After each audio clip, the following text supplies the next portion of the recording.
Hey guys, it's Tech Check, and today we're going to look at a 1954 Chevrolet Bel Air.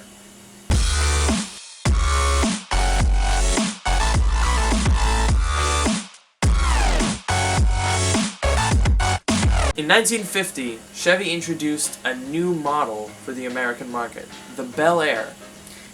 This car may have been a revolution of the 50s, but it was actually designed as a convertible. And then they stuck a roof on it, but it doesn't come off. Which is why it has this sort of sweeping, beautiful curves and this weird bulbous hips at the back. This car is not completely exempt from late 40s, early 50s styling. It has two gigantic fenders with single headlights in them, as well as a massively bulbous hood, and unbelievably tiny rear window that makes it almost impossible to see out of. One of my favorite features is probably the two-toning of this car. The robin's egg, sky, blue, metallic turquoise, aquamarine color looks fantastic.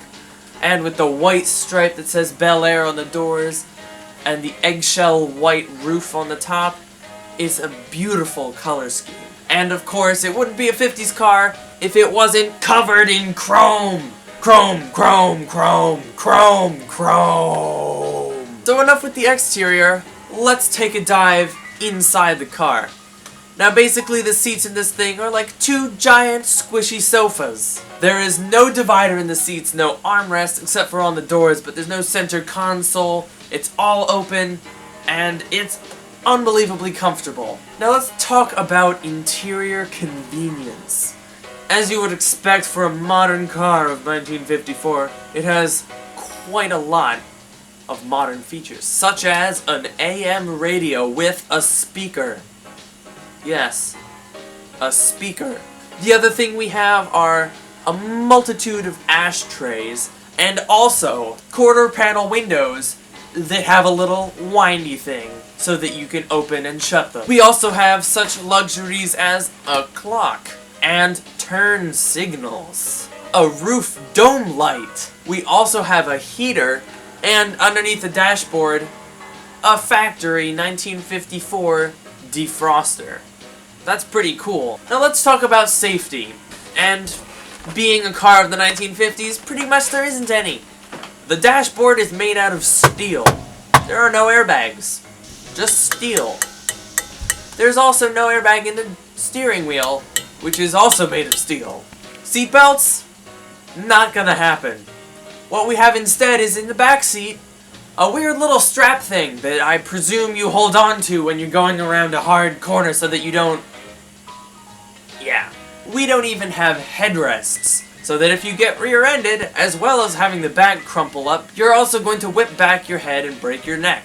And also, being a 1950s cars, we have to do without modern features like power steering, adjustable seats, an automatic transmission, a working glove box light. Let's talk about the engine for a little bit. Once we open the hood, which is held open by springs, a feature that some cars even now don't have, we see that it has a straight-six engine, and that's about it. It also has a carburetor and many things. Now, this engine, unlike modern ones, doesn't have any computers or gizmos or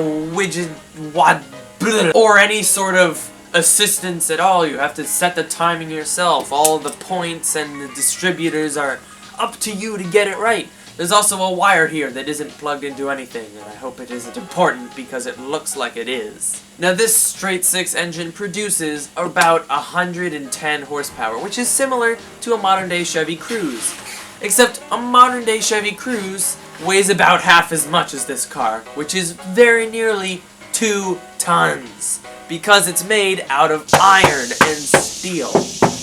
As a result of this unbelievable weight and this tiny, tiny engine, the top speed of this car is about 80 miles an hour. The transmission, of course, is manual and is only 3 speeds. Final thing about this car that I absolutely love is, of course, the horn, which is, well, mighty.